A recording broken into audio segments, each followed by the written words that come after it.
দর্শক শ্রোতা, আমাদের আজকের যে যে বিষয়ে আমরা কথা বলছি এটা মূলত 2026 সালে এইচএসসি পরীক্ষার্থী যারা তাদের উদ্দেশ্যে এই পরামর্শমূলক আজকের এই আলোচনা। এরপরও যারা শুনছেন এর বাইরেও সবাইকে ঈদ মোবারক।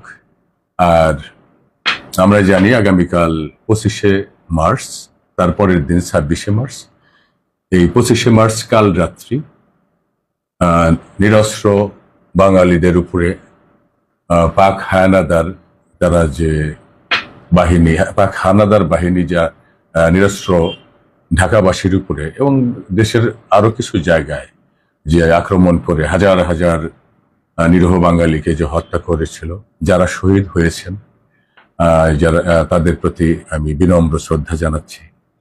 এবং এই যে 26শে মার্চ আমাদের মহান স্বাধীনতা দিবস আসছে, 1971 সালে যারা আমাদের এই দেশমাতৃকার স্বাধীনতার জন্য জীবন দিয়েছেন, লক্ষ লক্ষ মানুষ বাঙালি এবং 2 লক্ষ মা বোনের যে সম্ভ্রম যারা দিয়েছেন তাদের প্রতি সহানুভূতি জানাচ্ছি।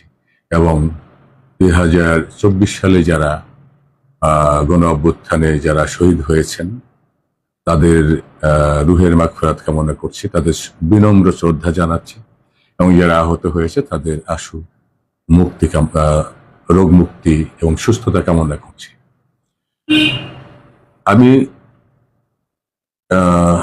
স্নেহের ছাত্রছাত্রী যারা তাদের উদ্দেশ্যে বলবো যে একটা কথা আছে যে if you bluff time, time will bluff you.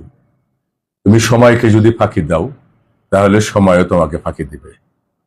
আমরা জানি যে 365 দিনে এক বছর সবার জন্যেই, যে পরে তার জন্য 365 দিনে বছর, যে পরে না তার জন্য, যে শুয়ে বসে কাটায়, যে লক্ষ লক্ষ টাকা কামাই করে অথবা করে না, সব শ্রেণী পেশার মানুষদের জন্যই 365 দিনে বছর।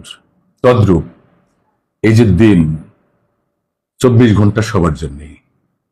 যে ছাত্র পড়ে ভালো রেজাল্ট করে তার জন্য 24 ঘন্টা একদিন, আবার যে পড়ে না, যে ফেল করে তার জন্য। আর এই যে ছাত্রছাত্রী যারা দেখা যায় এদের মধ্যে থেকে কেউ ভালো করে, কেউ খারাপ করে, কেউ বোর্ড স্ট্যান্ড করে, কেউ A+ পায়, গোল্ডেন A+ পায়, কেউ এ গ্রেড পায়, কেউ A- পায়, কেউ বি গ্রেড পায়, সি গ্রেড পায়, এই যে আবার F গ্রেডও পায়। আচ্ছা, এই যে পার্থক্যগুলো আমরা দেখি, এদের যে ব্যর্থতা সফলতা দেখি, আমি মনে করি এটা সময়েরই খেলা। তাহলে করিমের জন্য যদি 24 ঘন্টা হয়, রহিমের জন্য তো 24 ঘন্টা। তাহলে করিম যদি A+ পায় বা গোল্ডেন A+ পায়, তাহলে রহিম কেন ফেল করলো? এখানে পার্থক্যটা কি? পার্থক্যটা হলো সময়কে কে কেমন ভাবে কাজে লাগিয়েছে। আমি ঘুমিয়ে বসে থাকলেও কিন্তু সময় যথারীতি দিন হবে, রাত হবে, 12টা, 1টা, 2টা বাজবে, এবার বাজতেই থাকবে। Calendar will never wait for anybody. Either he sleeps or remain awake. জেগে থাকুক আর ঘুমাক, ক্যালেন্ডারে ঠিকই ওই ঠিকই তারিখ পাল্টাবে, দিন পাল্টাবে, দিন হবে আবার দিন গিয়ে রাত হবে, এগুলো হবে। তাহলে এই যে রহিম আর করিম দুজনের যে পার্থক্যের কথা বললাম, এরা দুজনের সফলতা ব্যর্থতার ব্যাপারটা হলো যে তারা সময়টাকে কে কেমন ভাবে কাজে লাগিয়েছে। এখন এই যে যারা ছাত্রছাত্রী, আমি প্রথম বলতে চাই যারা তোমরা যারা 2025 সালে ফেল করেছো, যেহেতু গতবার অপেক্ষাকৃত অন্যান্য বছরের চেয়ে রেজাল্ট খারাপ ছিল, অধিক ছাত্রছাত্রী ফেল করেছে, অকৃতকার্য হয়েছে, তাদের বিষয়ে আগে বলতে চাই যে তোমরা কিন্তু ইতোমধ্যেই তোমাদের সিলেবাস জানো, তোমরা অনেকটাই এগিয়ে আছো। তোমরা এমন না যে তোমরা কিছুই জানো না, তা নয়। তোমরা সব বিষয়ে ফেল করেছো তাও নয়। তোমরা যদি একটু সচেতন হও, তোমরা যদি সচেতন ভাবে সময়টাকে কাজে লাগাও, যেমন গতবার 2025 সালে এইচএসসি পরীক্ষা হয়েছিল 26শে জুন পরীক্ষা শুরু হয়েছিল। তো এবারও শোনা যাচ্ছে এরকমই জুন মাসের শেষের দিকে এই এইচএসসি পরীক্ষা শুরু হবে। তাহলে এপ্রিল, মে, জুন, আর আজকে হলো 24 তারিখ। তার মানে অন্তত 3 মাস সময় প্রত্যেক ছাত্রছাত্রীর হাতে আছে। এই 3 মাস সময় যদি ঠিক মতো লেখাপড়া করে ছাত্রছাত্রীরা, যদি গুরুত্বের সাথে পড়ালেখা করো তোমরা, তোমরা যদি একটু কৌশলী হও পড়ালেখার ক্ষেত্রে, তাহলে একজনও ফেল করবে না, একজনও না। যেমন ছাত্রছাত্রীদের যে কৌশল আছে, সবকিছুতেই কৌশল আছে। যেমন সাঁতার কাটার ক্ষেত্রে কৌশল আছে, দৌড়ানোর ক্ষেত্রে কৌশল আছে, হাঁটার ক্ষেত্রে কৌশল আছে, হ্যাঁ, সব কাজেরই কৌশল আছে। তদ্রূপ লেখাপড়ার ক্ষেত্রেও কৌশল আছে। যেমন টার্গেট করতে হবে ছাত্রছাত্রীকে, প্রথম 5 নম্বর তোলা, প্রত্যেকটা সাবজেক্টের 33 করে তোলার টার্গেট। যে আমাকে যেহেতু এক বিষয়ে ফেল করলেও ফেল, তাহলে একটা দেখা গেল যে 90 করে পেল, আর একটায় দেখা গেল যে 25-26 করে পেল, তাহলে কিন্তু এটা গড় হবে না, এটা ফেল। 33-এর নিচে পেলে ফেল। তাহলে কি করা উচিত? আমাদের অভিজ্ঞতা বলে যে প্রত্যেকটা সাবজেক্টের প্রথম 5 নম্বর টার্গেট করা উচিত। 5 নম্বর টার্গেট করা উচিত, যে প্রত্যেক সাবজেক্টে 33 করে তোলার পরিকল্পনা হাতে নেওয়া উচিত। তারপরে আবার পর্যায়ক্রমে যে আমি 40 করে করে তুলব প্রত্যেক সাবজেক্টে, তারপর 45 করে তুলব, এভাবে এগিয়ে যাওয়া। তারপর 50 করে করে যেন সপ্তাহে আসে, আবার 55, এভাবে যদি পরিকল্পনা করে আস্তে আস্তে আস্তে আস্তে এগিয়ে যাওয়া যায়, তাহলে একজন ছাত্র ফেল করবে না। কিন্তু তাকে পাশ করার নিয়ত থাকতে হবে, পাশ করার ইচ্ছা থাকতে হবে। যে এমন জানি না হয় যে এক বন্ধু আরেক বন্ধুকে বলছে যে আমাদের বাড়ির বিলাই ইচ্ছা করলে বন থেকে বাঘ ধরে আনতে পারে। এখন শ্রোতা বন্ধু বলছে যে তোমাদের বাড়ির বিলাইকে কোনোদিন বাঘ ধরে আনছিলে যাব, বা ইচ্ছাও করে নাই, আনেও নাই। এখন বিলাই যদি বাঘ ধরে আনতে চায়, তাহলে ইচ্ছা করতে হবে, এবং বাঘ যেখানে পাওয়া যায় সেই বনে যেতে হবে, বাঘ ধরে আনতে হবে, ইচ্ছা থাকতে হবে, চেষ্টা করতে হবে, এবং যেখানে বাঘ পাওয়া যায় টার্গেট থাকতে হবে। এই যে স্নেহের ছাত্রছাত্রীরা, তোমার জীবন তোমার, একদিন তোমার মা বাবাও বেঁচে থাকবেন না। মা বাবা অবশ্যই চান না যে তাদের সন্তানরা ফেল করুক, শিক্ষকরাও চান না তাদের ছাত্রছাত্রীরা ফেল করুক। এই যে এখানে এটা মানে ইয়ের মতো, ইকো সিস্টেমের মতো। ইকোসিস্টেম, যেমন একটা ইকোসিস্টেমটা কি, যে প্রত্যেকটা প্রাণী, পদার্থ, জড়, তারপরে জীব এক অপরের সাথে যুক্ত, মানে জীবন চক্রটা, হ্যাঁ, জীবন চক্র। এই লেখাপড়ার ক্ষেত্রেও যে ইকোসিস্টেমের মতোই, যেমন 3টা পার্টি আছে, there 3 parties, guardians, students and teachers, ছাত্র, শিক্ষক এবং অভিভাবক। এই 3 পক্ষের এক পক্ষ যদি তার দায়িত্ব অবহেলা করে, তাহলে এখানে ছাত্র অকৃতকার্য হবে। শিক্ষকের মতো শিক্ষকের দায়িত্ব পালন করতে হবে যথার্থভাবে। অভিভাবকের আবার দায়িত্ব কি? অভিভাবকের দায়িত্ব হলো লজিস্টিক সাপোর্ট দেওয়া, তাগিদ দেওয়া। যেহেতু ছাত্রছাত্রী বাড়িতেই বেশি থাকে, তাহলে বাড়িতে কারা থাকে? তার অভিভাবক, মা বাবা, ভাই বোন, এরা থাকে। তাহলে এই লেখাপড়া ছাত্রছাত্রীরা করছে কিনা, দিনে কতক্ষণ লেখাপড়া করছে, নাকি শুধুই নিয়ে এই শুধু মোবাইল ফোন নিয়ে বা অন্য কিছু নিয়ে বা ল্যাপটপ নিয়ে, টেলিভিশন নিয়ে, নাকি কম্পিউটার নিয়ে, এগুলো নিয়ে ব্যস্ত থাকে, যদি সায়েন্টিফিক ডিভাইস এসব নিয়ে যদি সময় কাটায়, তাহলে তো হবে না। সময়টা কোথায় ব্যয় করছে, এগুলো প্রত্যেকটা পিতা মাতা, প্রত্যেকটা অভিভাবক যদি সচেতন ভাবে তার ছেলে মেয়েকে খোঁজ রাখে, আবার যদি, তাহলে ব্যর্থ হওয়ার কথা না। এবং শিক্ষকরাও, তাদেরও দায়িত্ব আছে। যেমন এখন যারা ফর্ম ফিল আপ করেছে, বা 31 তারিখ বা 31 তারিখ পর্যন্ত ফর্ম ফিল আপের সুযোগ আছে, এখনো যারা করেনি করবে। অর্থাৎ ফর্ম ফিল আপের পর প্রতিষ্ঠানের শিক্ষকদের সাথে এই ছাত্রছাত্রীদের সাধারণত সম্পর্ক থাকে না, যেহেতু ক্লাস থাকে না। সেক্ষেত্রে আমাদের কলেজের কিন্তু আছে, একটা আয়োজন আছে। আপনি কি কোনো ইনিশিয়েটিভ নিয়েছেন? হ্যাঁ, নিশ্চয়ই। শিক্ষকগণ তাদের যে বন্টনকৃত ছাত্রছাত্রীর খোঁজ খবর তারা নেবেন, মা বাবা তাদের ছাত্রছাত্রীদের মা বাবাদের সাথে কথা বলবেন তারা, যে খোঁজ খবর নিবেন যে ছাত্রছাত্রীরা ঠিক মতো আসলে লেখাপড়া ক্লোজ করছে কিনা। মনিটরিং এর মধ্যে রাখবে। হ্যাঁ, ক্লোজ মনিটরিং এর ব্যবস্থা আছে এবং থাকবে। তাদের ছাত্রছাত্রীর যে অভিভাবক যারা, তাদের চূড়ান্ত লাভ করতে কিন্তু মা বাবার অর্থাৎ অভিভাবকের, রাইট। তো তাদেরকে বেশি খেয়াল রাখতে হবে। যেহেতু এখন এই ছাত্রছাত্রীরা যারা ফর্ম ফিল আপ করে বা করেছে, তাদের সাথে প্রতিষ্ঠানের সম্পর্ক ওইভাবে ক্লাসের যে সম্পর্ক এটা তো নাই। তো তবু আমরা তো যোগাযোগ করব, কিন্তু কাছে পাচ্ছে কারা? মা বাবা, অভিভাবক। তাহলে তাদেরকে বেশি সচেতন হতে হবে, কারণ তাদের কিন্তু চূড়ান্ত লাভ করতে তাদেরই। এবং এই যে ছাত্রছাত্রী যারা তোমরা, তোমাদেরকেও চিন্তা করতে হবে, তোমাদের জীবন তোমাদের। এক সময় শিক্ষকের শিক্ষকের উপর দায় চাপালেও হবে না, মা বাবার উপরে দায় চাপালেও হবে না, চূড়ান্ত দায়টা ছাত্রছাত্রীদের। আলটিমেট ক্ষতিটা গার্ডিয়ান এবং স্টুডেন্ট।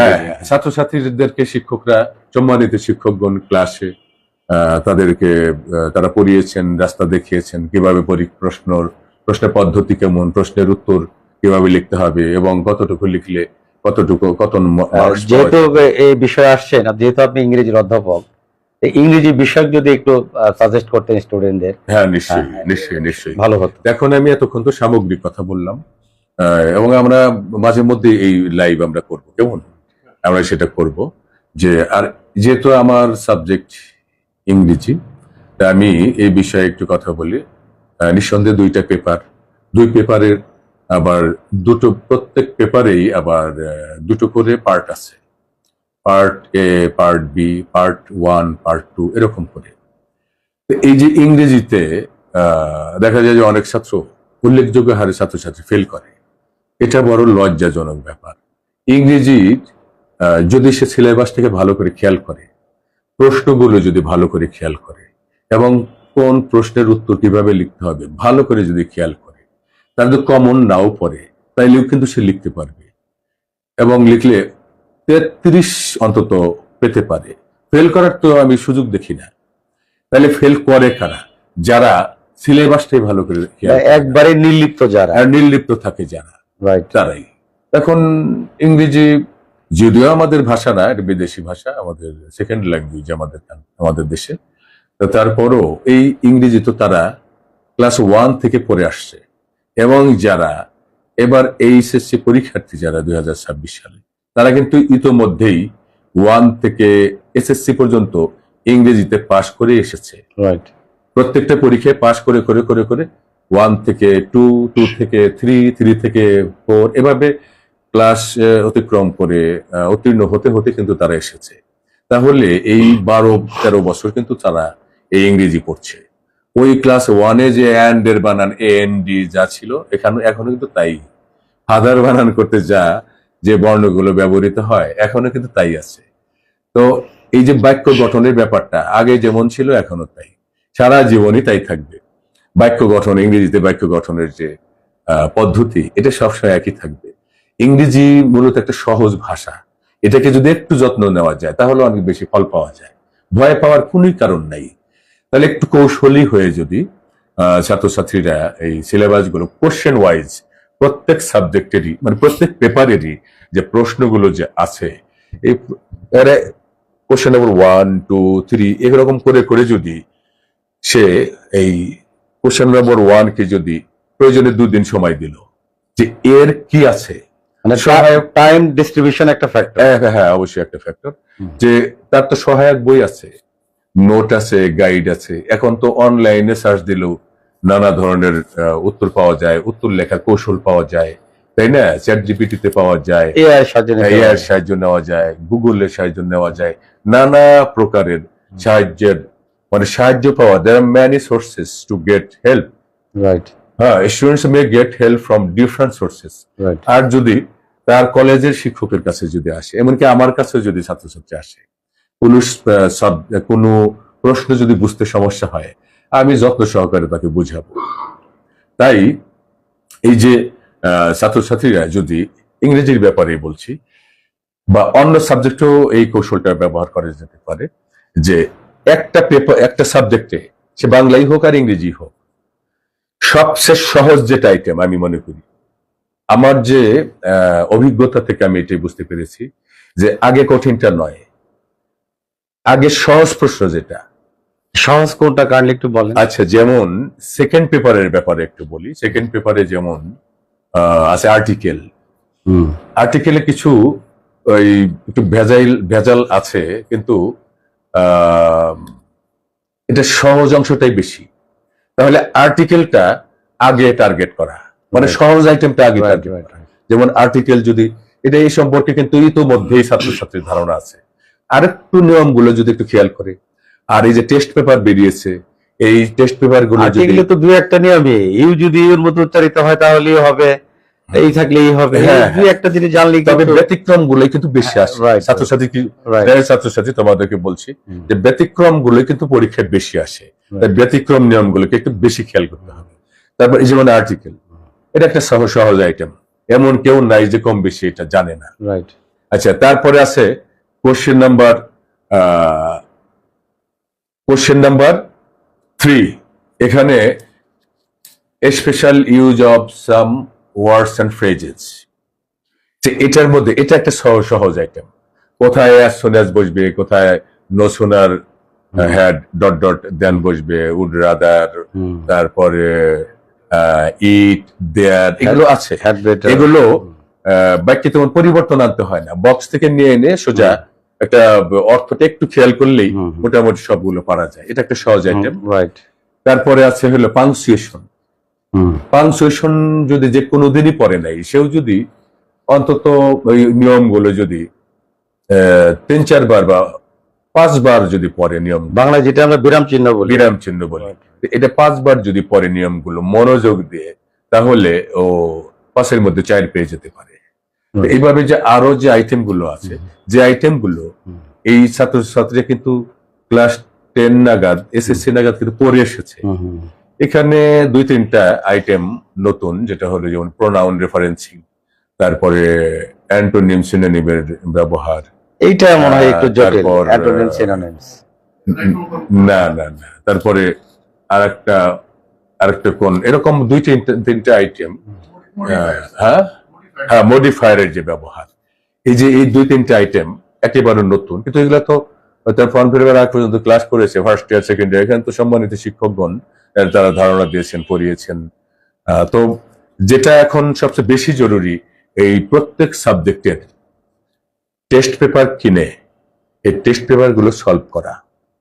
অবশ্য আমাদের কলেজেও ওই যে যারা ফেল করেছে গতবার, তাদের জন্য সলিউশন ক্লাসের ব্যবস্থা রাখা হয়েছে। তো এখানে তারা এসে অ্যাটেন্ড করতে পারে, অ্যাটেন্ড করে সাহায্য নিতে পারে।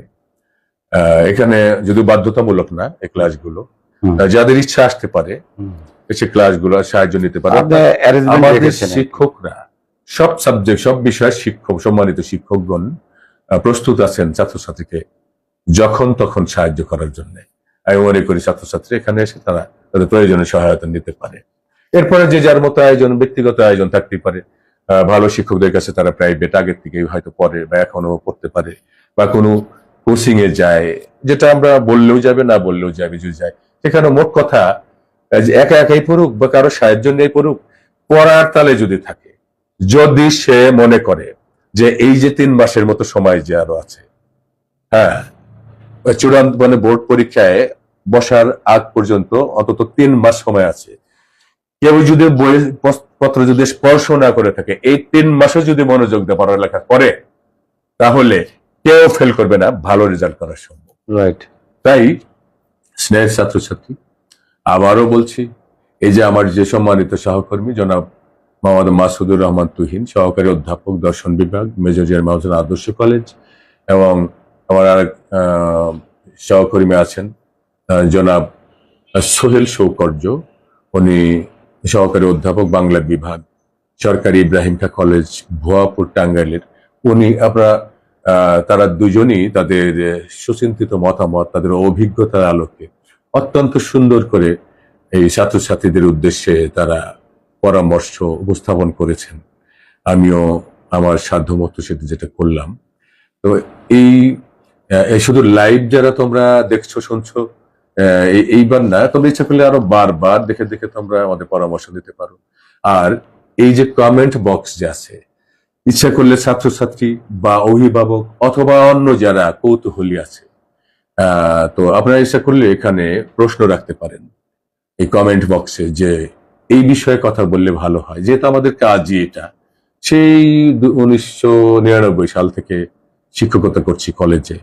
তো এই অভিজ্ঞতার আলোকে আমরা পরামর্শ আজকে দিলাম এবং ভবিষ্যতেও দিতে থাকবো। আমরা মাঝে মধ্যে লাইভে যাব, প্রয়োজনে সাবজেক্ট ওয়াইজ। প্রিয় দর্শক শ্রোতা, আমরা আর বিশেষ করে যারা পরীক্ষার্থী তাদেরকে উদ্দেশ্যে বলছি যে আমরা সাবজেক্ট ওয়াইজ এই পরামর্শের ব্যবস্থা করব। রাইট। হ্যাঁ, তো আশা করি আমার স্নেহের ছাত্রছাত্রী তোমরা আমাদের সঙ্গেই থাকবে এবং এই সুযোগটা তোমরা গ্রহণ করবে। ধন্যবাদ অধ্যক্ষ জনাব মোহাম্মদ আমিনুল ইসলাম উজ্জ্বল স্যারকে। চমৎকার বলছিলেন এবং চমৎকার পরামর্শ প্রিয় ছাত্রছাত্রী তোমাদের উদ্দেশ্যে দিলেন।